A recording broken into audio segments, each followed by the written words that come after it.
Accessing library computer data.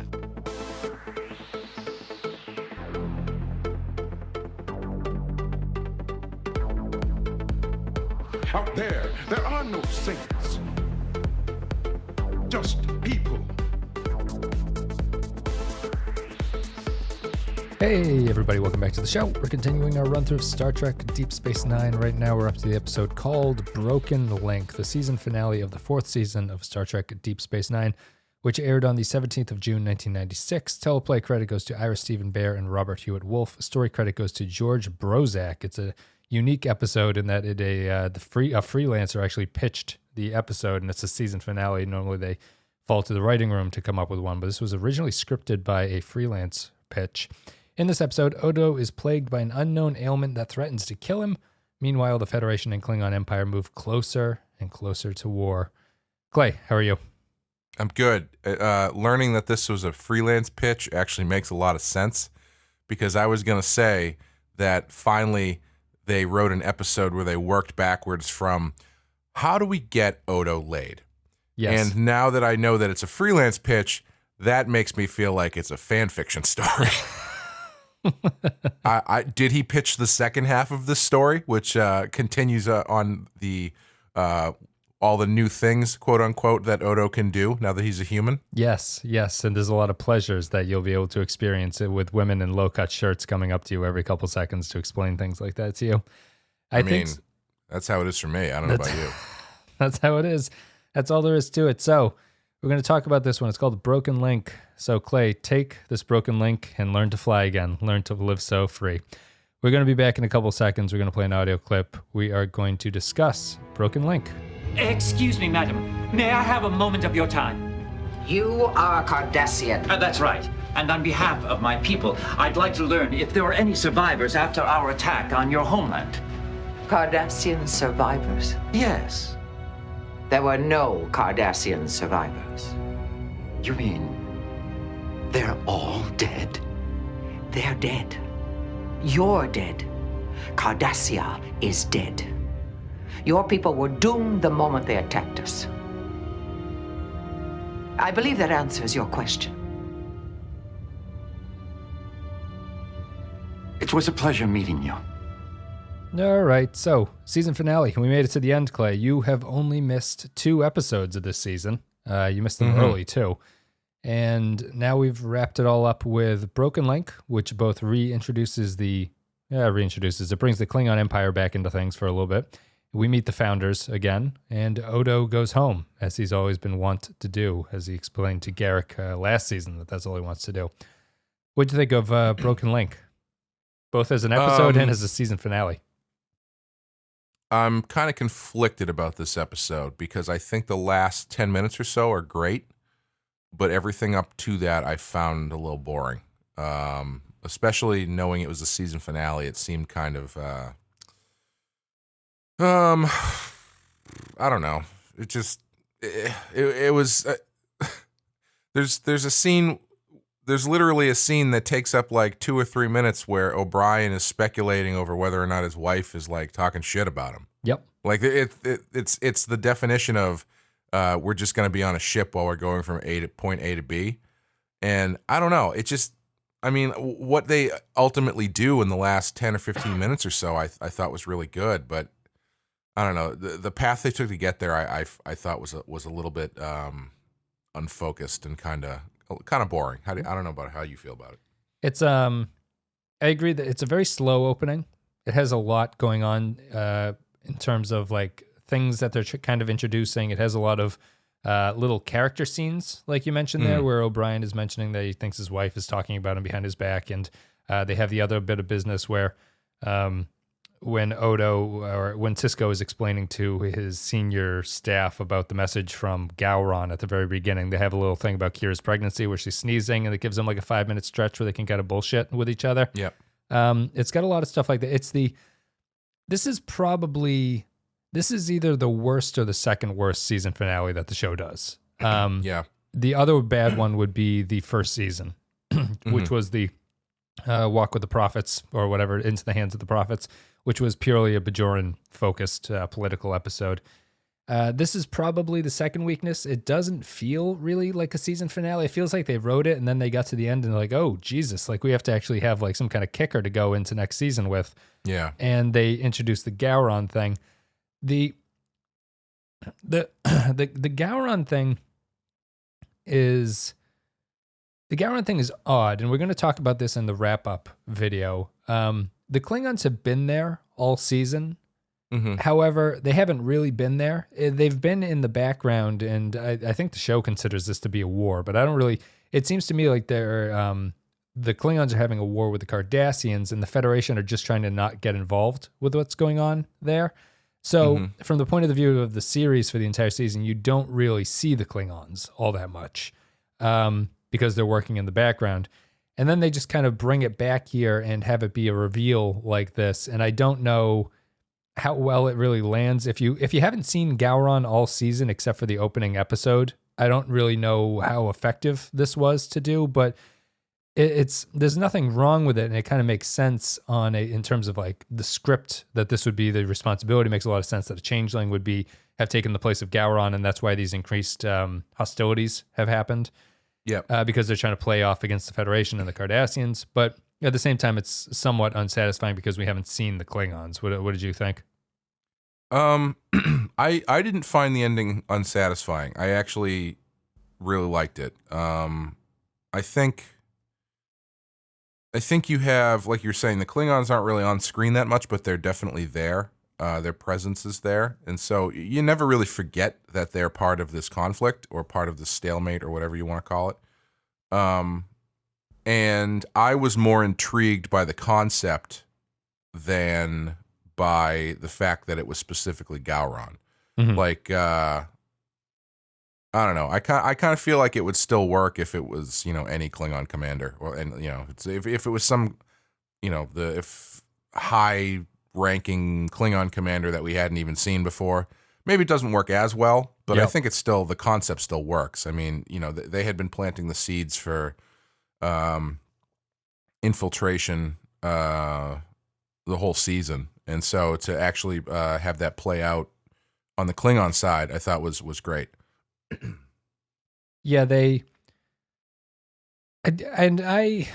it's tough. I mean, it's not as if we don't know Gowron either. Gowron is a character who's been there since TNG's sort of era, so it makes sense that it would be involving him. He's the character and he's also the high leader of the Klingon Empire, so it makes sense that a changeling is sort of infiltrated his way all the way up to that point.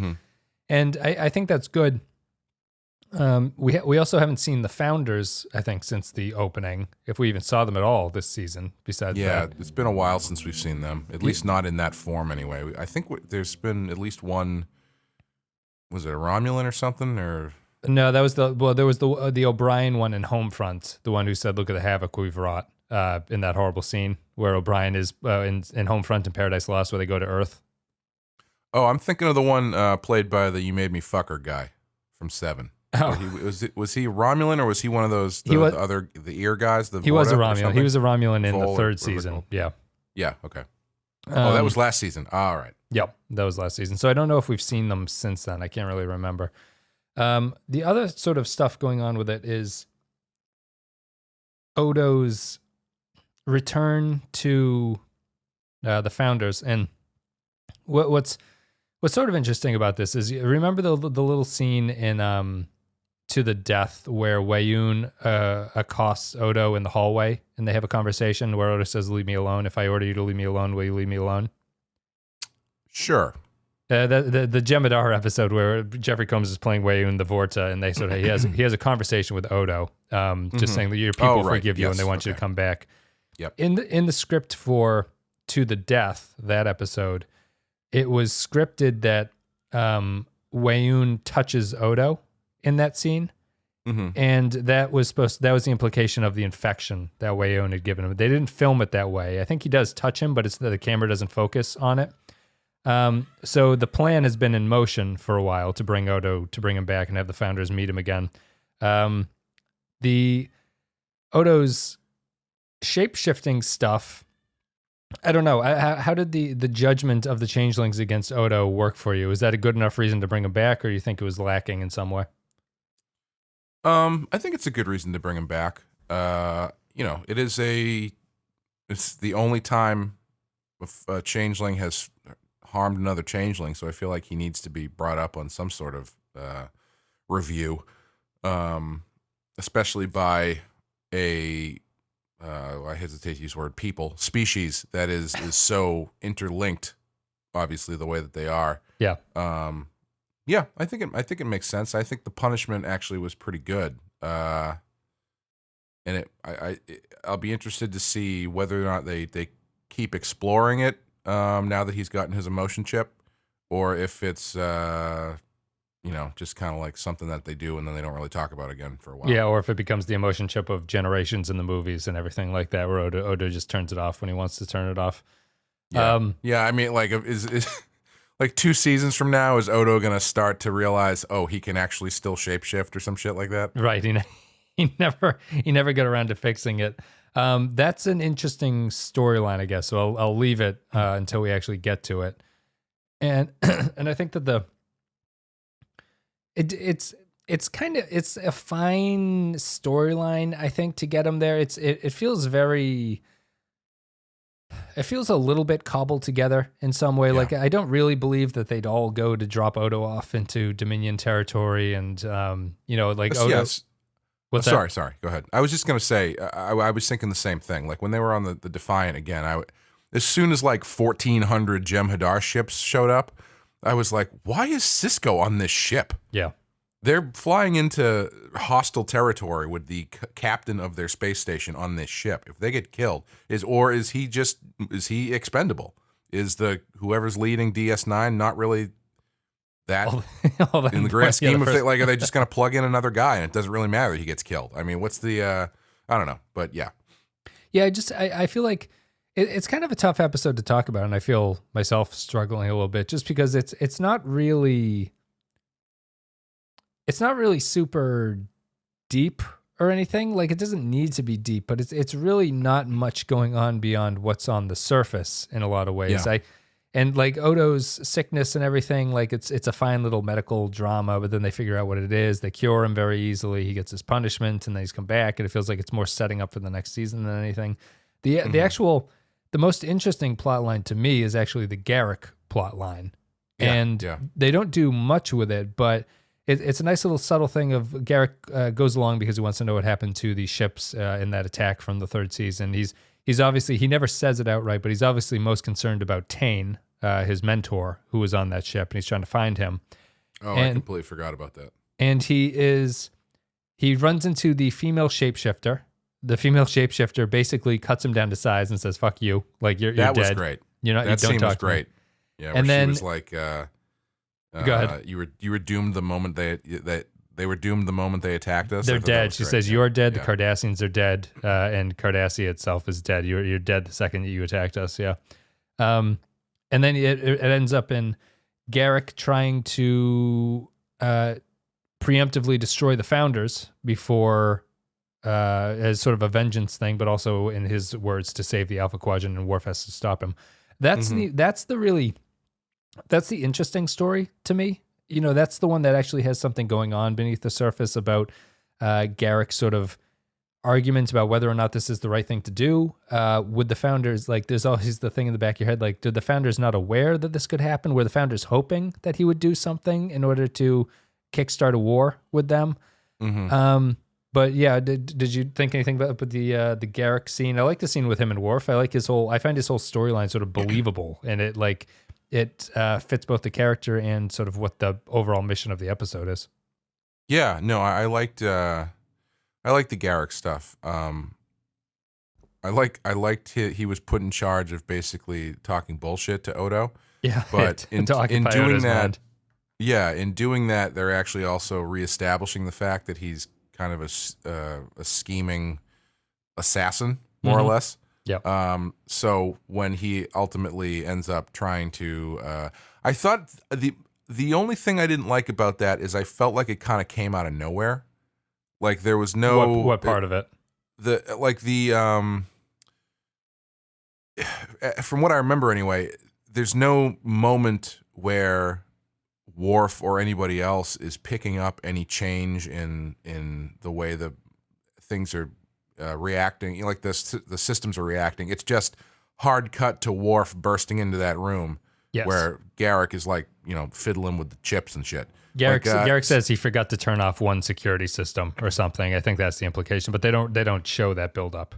Yeah, I don't think you would have needed much. I think it just came so much out of left field that I maybe could have benefited from a quick beat like that, but you know, maybe it's not necessary. Yeah. I mean, do you find that character interaction believable? Is that Worf's position? Is that Garak's position? It's interesting to me. This is a very I find it to be sort of a character defining moment for Garak. I feel that to be a very Garak-y type thing, where Garak is the pragmatist in a lot of ways. He's willing to sacrifice. He's not self-serving like Dukat is in a lot of ways. He is willing to die for a cause that he believes in.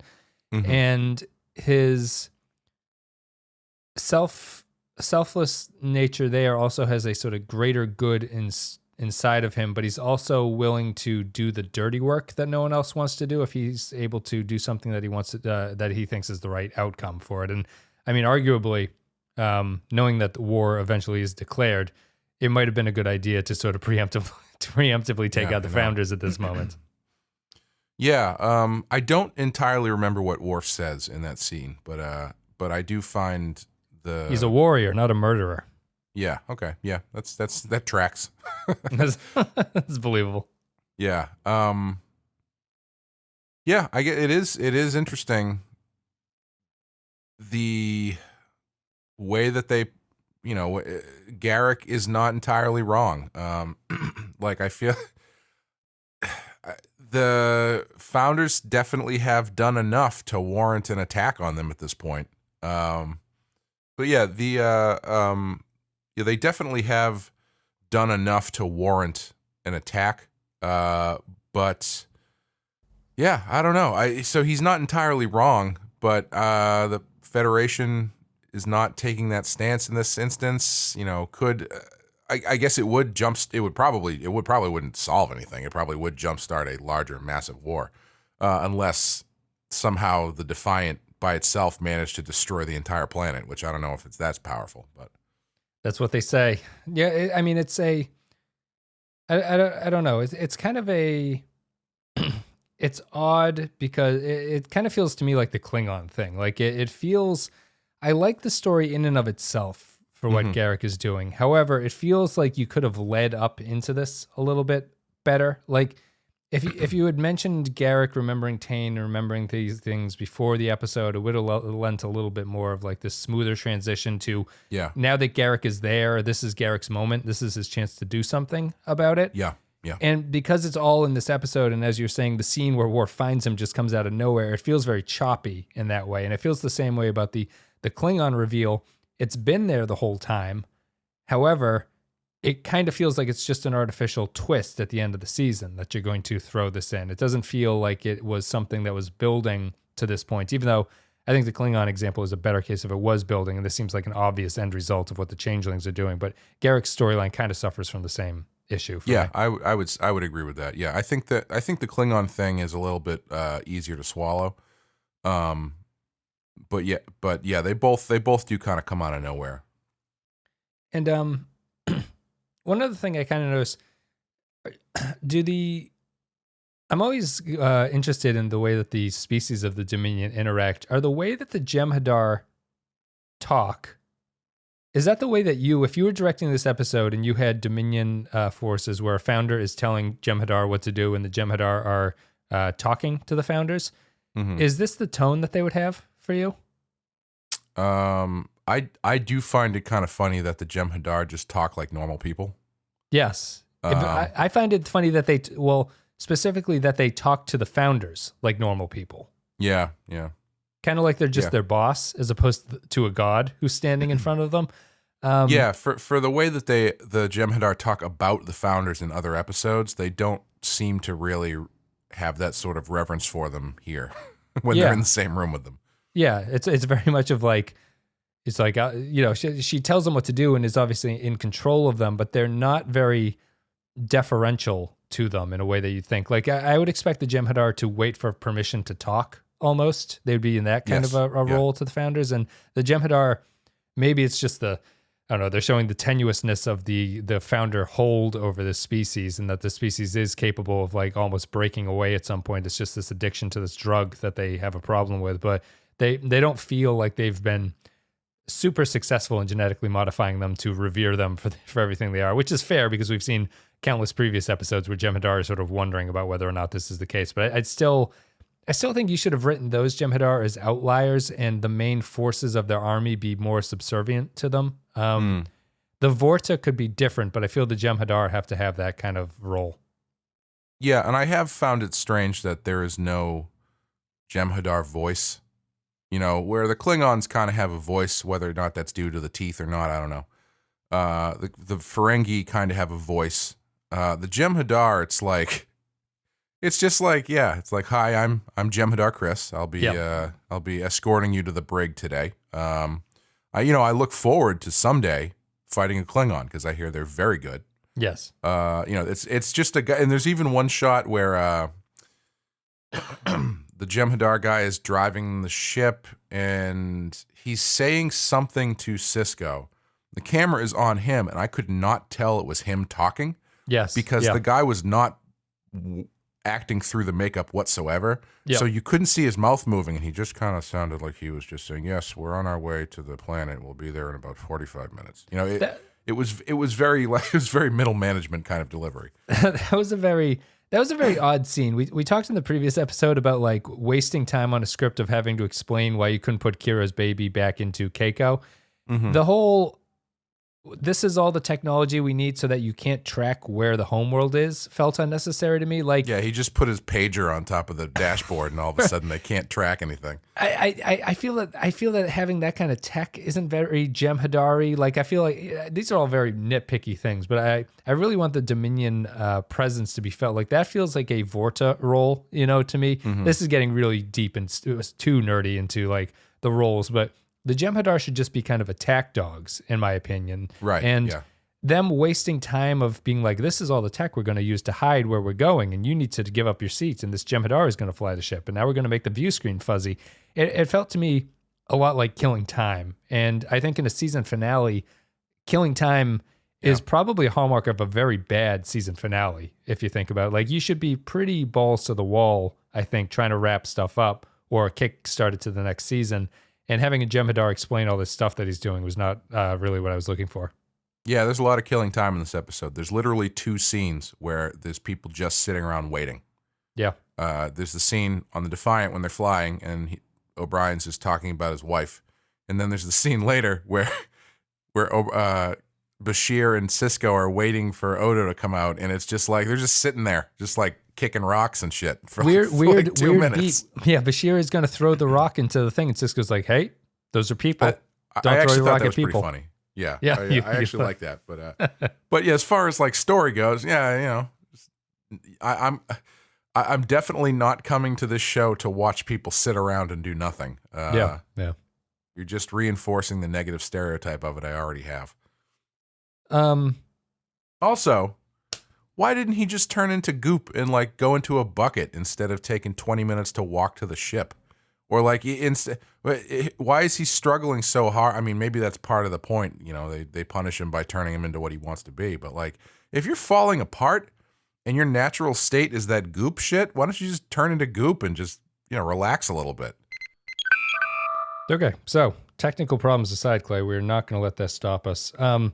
Anybody know where Garak is? Because maybe he's sabotaging our recording. He's in the bowels of this podcast studio, pulling out isolinear chips in only the way the Star Trek episode can be. I don't know. I feel, I feel we're both struggling a bit to talk about this episode, and it's not like it's bad. It's just that it doesn't feel like a season finale, really. Like, is that the biggest failing of it? Probably. I think it actually kind of feels like a 2-parter. And I mean, obviously because of the way that it ends, But if I was watching this knowing it was a season, well, I mean, I was watching it knowing it was a season finale. As I would be watching it, I was kind of thinking, well, maybe this is going to be a two-parter thing, because it had that kind of like you're saying, stalling for time kind of thing. Yeah, that's kind of slow build where you're wondering they can't possibly resolve all this, so we're going to have to go to a part 2. Yeah, and it's like they've got enough ideas for like 1.5 episodes, so they have to kind of pad out the first one so they can reach 2, that kind of thing. Yeah, yep. Yeah. So yeah, I don't know about this one. It's not a great finale. Yeah. Well, I mean, I have. Let me see here. I think that's all. It's pretty much all mine. I mean, even my notes are kind of weird. Like I don't have anything thematic to talk about. It's like what do I think of the Founder homeworld? It's like stuff like that. Like I'm like remarking on the visuals of the episode and stuff like that. Did anybody noteworthy direct it? I didn't catch it. Who directed this? Les Landau, just a staff director on the show. So yeah, I mean, it's not really. I guess we're kind of just. It's disappointing just because it's been such a good season. It's kind of disappointing to go out like this, but I think we might just have to go to final thoughts at this point. Or we could try and speculate on what Keiko and Kira were talking about. In full earshot of their child. His and I like that he's going to invite. They should just follow through with the Julian. Should just live with them, and every scene should just take place in the O'Brien's quarters, because everyone is living there now, and everyone is having a very good time with each other. Spin-off. The lighthearted spin-offs. Let's just do final thoughts. I'm actually saving quite a bit for the wrap-up podcast. Because I think you are also saving it for the second half of the show. That's right. So I think we'll just call it a day for this one, but we're going to take a break, play an audio clip. We'll come back. We're going to listen to some patron thoughts, or read some patron thoughts, and then me and you are going to give our final thoughts and then call it a day. Captain. It's him. Garak, what about him? During the link, I sensed that the other changelings were trying to hide things from me. Faces. Names. One of them was him. What are you saying? I'm saying that he's one of them. Gowron, the head of the Klingon Empire, is a changeling. All right, so patron thoughts. If you guys support the show on patreon.com/the Pensky File, you get to leave your thoughts about upcoming episodes. We'll read them on the podcast. Zam Nuclear Wessel says, Broken Link, I have to believe Garak's plan wouldn't have worked, given the Founder's paranoia, and wonder if the female changeling was deliberately winding him up, thinking that if he attacked, she could use it to prove to Odo that the Solids didn't care about him. See, you're doing a lot more work than the show is here. Yes, that's I would agree with that, although, yeah, it's too bad. But anyway, Broken Link, Neil Brennan says, highlight, Garak versus Worf. Never has a fight between two people not very good at stunt fighting been so much fun. The low light, the final revelation did not hit me that hard. More build for Gowron would have been nice, I guess. I actually like the Garak and Worf fight for what it is. I think it ends appropriately. Worf sort of beats him up a little bit. Garak tries to play off Worf's emotion, doesn't really work, all that kind of stuff. And the stunt fighting was okay for the two of those guys. Matthew Ross says, Broken Link, I wanted to like this Odo Pinocchio story, but it was so rushed to me that it felt like they were sweeping up to get her done. Here's a question. When did the changelings implant the eczema bomb on him? And that darn communicator he wears is oddly real this time, but not others. The trip to the Dominion is also odd. Why bother trying to make Odo better? Just shoot him. He killed another changeling. Garak's matchmaking is cute, and his concern seemed real, but I always watched him with a skewed eye.